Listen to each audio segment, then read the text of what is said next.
안녕하세요, 주야TV입니다. 오늘은 원피스 1029화 심층 분석입니다. 심층 분석은 기존 떡밥만 갖고 이야기하는 떡밥 분석과는 달리 직접 주요 장면과 주요 대사를 하나하나 보며 분석하는 영상이니 참고해주세요. 원피스 1029화 심층 분석 바로 시작합니다. 첫 번째 주요 장면은 원피스 1029화 표지입니다. 대식가답게 보니가 소바를 먹고 있는 장면으로 보이는데, 제가 여기서 주목한 건 보니의 모자입니다. 평소 모자랑 다르죠? 이 모자는 쿠마의 모자로 보입니다. 문양만 다르지 모양은 똑같죠. 오다쌤이 보니와 쿠마의 관계를 표지를 통해 다시 한번 떡밥을 보여주는 것 같네요. 다음 주요 장면은 혈통인자를 발현한 상디입니다. 여기서 주목할 건 퀸이 저지에게 듣기로는 혈통인자를 발현하면 인간에게 외굴격, 비정상적인 회복력, 완력을 주지만 아무것도 느끼지 못하는 얼음의 마음을 얻는다고 말합니다. 상디는 그 말을 듣자 그런 피도 눈물도 없는 괴물 따위는 되고 싶지 않다며 도망치죠. 다만 백수의적단이 상디에게 총을 써도 아무런 피해가 없는 모습이 보여지며 이미 상디가 확실히 혈통인자를 발현했다는 장면이 나옵니다. 그리고 이렇게 상디 사이드는 전환이 되는데, 아마 1030화에서는 상디가 혈통인자를 제대로 발현한 후의 장면이 나올 거로 보입니다. 그렇다면 상디는 퀸의 말대로 혈통인자가 발현되며 감정을 잃을까요? 저는 감정을 잃을지도 모른다 생각했습니다. 분명하게 상디는 혈통인자를 발현해야 퀸을 이길 거기 때문이죠. 다만 상디가 계속해서 감정까지 잃을 거라고는 생각은 하지 않았습니다. 그래서 저는 상디가 감정을 잃지만 어떤 계기로 머리를 아파하며 다시 혈통인자 발현이 사라지고 추후에 강함은 그대로고 감정은 잡아내는 성장이 그려질 거라고 생각했습니다. 다만 최근 이 부분에 대해 분석을 하던 중 새로운 가설을 생각해봤습니다. 이 가설의 시작은 원피스 영화입니다. 원피스 영화는 원피스의 10번째 극장판을 위한 스페셜 에피소드로 만들어진 겁니다.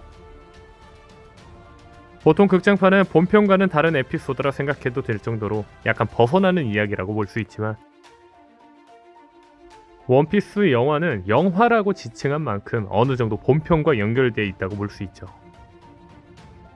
게다가 원피스 영화에서는 주인공들의 관련 인물들의 24년 전의 이야기가 나오기도 했습니다. 그리고 제가 주목한 건 이 장면입니다. 24년 전 듀발이 태어나자 사람들은 말합니다. 어째서 이런 일이, 저주받은 아이가 태어났어. 해적시대의 저주야. 처음에 봤을 때는 그냥 못생겨서라고 생각을 했었습니다. 다만 생각해보면 못생겼다고 저주받거나 해적시대의 저주라고 이야기할 정도는 아닙니다. 저는 바로 눈썹 때문이 아닐까 생각이 듭니다. 그렇죠, 듀발도 상디처럼 뱅글뱅이 눈썹이죠. 아시는 분은 아시겠지만 상디의 눈썹으로는 이야기가 꽤 많았습니다. 바로 악마의 열매 문양과 같다는 이유였죠. 그래서 상디의 악마설이 나오기도 했었죠. 그리고 제가 여기서 이야기하고 싶은 건 악마의 열매의 태초입니다.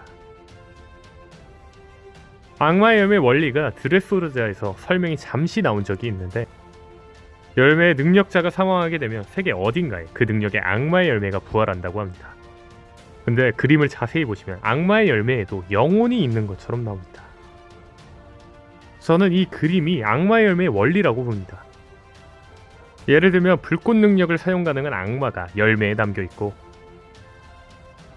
그 열매를 먹으면 불꽃 능력을 사용 가능한 악마가 해당 열매를 먹은 자의 영혼에 깃들며, 이글이글 악마의 열매를 먹은 자는 악마의 힘으로 불꽃 능력을 사용할 수 있는 거죠. 그리고 해당 사용자가 죽으면 그 악마가 몸을 떠나 자신이 기생할 열매로 들어가는 거죠. 즉, 악마의 열매는 해당 능력을 사용하는 악마가 담겨있는 게 아닐까라는 거죠. 악마의 열매 원리에 대해서는 워터7 편에서도 나오는데, 제브라는 말합니다. 내가 열매에 다가가면 열매 속에서 악마가 튀어나와 내 안의 악마와 싸우기 시작해 몸이 폭발한다. 그 말을 들은 브로노는 말하죠. 그 경우는 열매를 2개 먹은 자의 사례이다. 이 장면들을 정리해 말해본다면, 열매를 2개 먹으면 2명의 악마들이 서로 몸속에서 싸우며 그 몸이 견디지 못하고 폭발한다는 거죠. 그렇죠. 이 장면들로만 알 수 있는 건 악마의 열매에는 해당 능력을 사용하는 악마가 있으며 그 열매를 먹으면 악마가 그 열매를 먹은 자 몸 안에 있다는 거죠. 즉 원피스 영화에서 듀발의 얼굴을 보고 했던 저주받은 아이야, 해적시대의 저주야 라는 말이 나왔다는 게 듀발의 얼굴이 원피스 세계관 악마와 같다는 게 아닐까요? 다만 저는 얼굴만으로 이야기하기에는 애매한 게 듀발의 어머니로 보이는 자가 이미 눈, 코, 입은 듀발과 닮아 있습니다. 그렇다면 듀발을 보고 저주라 한 이야기는 악마의 열매 문양을 가진 눈썹만을 보고 이야기하는 게 아닐까요? 즉, 이 장면의 의미는 악마의 열매 속에 담겨있는 악마의 형태는 듀발과 같은 눈썹이라는 떡밥이 아닐까라는 거죠. 물론 눈썹 자체가 악마의 열매와 문양이 같아서일지도 모릅니다. 다만 분명한 건 이 눈썹은 매우 특별합니다. 그리고 아시다시피 듀발과 같은 눈썹을 가진 사람들이 있습니다. 그렇죠. 상디의 형제들도 모두 상디와 같은 뱅글뱅이 눈썹이라는 거죠. 저는 이 뱅글뱅이 눈썹이 혈통인자 발현의 증거라고 생각합니다. 물론 유전이라 생각할 수 있지만 상디의 어머니 소라도 상디의 아버지 저지도 뱅글뱅이 눈썹이 아닙니다.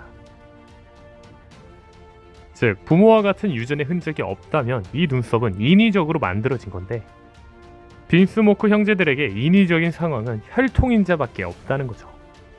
저는 이 혈통인자 발현이라는 게 인간을 악마의 능력을 사용할 수 있는 악마처럼 만드는 거라고 봅니다.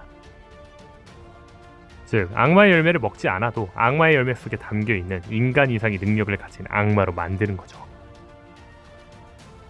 제가 말하고 싶은 건 상디가 형제들처럼 눈썹이 뱅글뱅이 눈썹이었다는 건 상디는 처음부터 혈통인자가 발현된 악마 상태라는 겁니다. 참고로 듀발은 혈통인자가 발현이 되었다는 게 아니라 빈스모크와 형제들의 눈썹과 악마의 연관성 떡밥이라는 거죠. 다시 돌아와 하나 더 이야기를 하자면 상디가 형제들과 다른 부분이 있습니다. 바로 눈썹 방향이죠. 자세히 보시면 상디만 눈썹 방향이 왼쪽을 향합니다. 나머지는 모두 오른쪽을 향하죠. 즉 이 떡밥이 상디도 혈통인자를 발현했지만 이들과는 다르게 혈통인자를 발현했다는 떡밥이 아닐까라는 거죠. 다시 말해 상디는 혈통인자를 발현해도 감정은 잃지 않고 강력한 힘을 가질 수도 있다는 거죠. 참고로 이야기를 할 게 있는데 혹자들은 레이즈도 혈통인자를 발현했는데 상냥함을 가지고 있지 않냐라고 이야기합니다. 레이즈도 개조인간은 맞지만 동생들처럼 태어나기 전부터 약물로 개조되지 않아서 인간적인 마음을 가지고 태어난 겁니다. 즉 레이즈를 제외한 형제들은 약물을 통해 혈통인자를 발현해 양심이나 감정이 선천적으로 존재하지 않는 거죠. 다음 주의 장면은 불이 다가오고 있다는 키드의 적단 선원들의 대사입니다. 제가 이 장면을 주목한 건 계속해서 오다쌤은 성이 불타고 있다는 걸 강조하고 있다는 겁니다. 저는 오다쌤이 불을 강조한 이유가 있다고 봅니다. 이 불은 오니가시마의 엄청난 나비 효과를 불러일으킬 거라고 보는데 현재 오니가시마에는 무수한 폭약이 있습니다. 즉 현재 퍼지고 있는 불이 이 폭약 근처로 갈 확률이 굉장히 크다는 거죠. 현재 카이도가 힘이 빠지며 오니가시마를 지탱하고 있는 구름이 불안정한 상태입니다. 아마 모모노스케가 구름을 만들어 오니가시마를 막아낼 거로 보이지만 어인선에서 노아가 떨어져 루피가 이를 부숴 막을 것처럼 나왔지만 시라오시가 지켜내고 알라바스타에서 비비가 폭탄을 발견했지만 알고 보니 시한폭탄이 장치돼 있어 페로가 폭탄을 들고 가 막아낸 것처럼 이번 와노쿠니에서도 모모노스케가 구름으로 오니가시마를 막아내지만 또 다른 반전이 있을 거라 생각했습니다. 그 예가 모모노스케가 힘이 빠지지 않을까였는데 현재 오다쌤이 계속해서 불이 번지는 걸 강조하는 걸로 보아 불이 폭탄으로 가 오니가시마가 터지지 않을까 싶네요. 그렇다면 이 폭발을 막아야 할 사람이 필요합니다. 근데 마침 야마토는 최악의 사태를 막기 위해 무기고로 가고 있습니다. 그리고 야마토는 마침 현재 계속해서 얼음 관련 기술을 사용하고 있죠. 이 폭발을 야마토가 능력으로 막아내며 해피엔딩이 될지 야마토가 폭발을 막아내며 죽는 새드엔딩이 될지는 지켜봐야 할 것 같네요. 다음 주 장면은 호킨스를 이기는 킬러입니다. 분명하게 1011화에서 호킨스는 킬러에게 죽을 확률이 92%라고 했습니다. 다만 킬러는 8%의 확률로 호킨스를 이기는 장면을 보여줬네요. 다음 주의 장면은 호킨스가 뽑은 타워의 의미입니다. 의미는 오래된 것의 붕괴, 그리고 새로운 길을 의미한다고 하죠. 이 싸움의 결말을 의미하는 걸로 보입니다. 즉, 오래전부터 바다에서 군림하던 황제인 카이도 빅맘의 붕괴, 그리고 새롭게 바다를 지배할 신세대인 루피 키드 로우의 시작을 의미하지 않을까 싶네요. 일단 오늘 영상은 여기까지입니다. 시청해주셔서 감사합니다.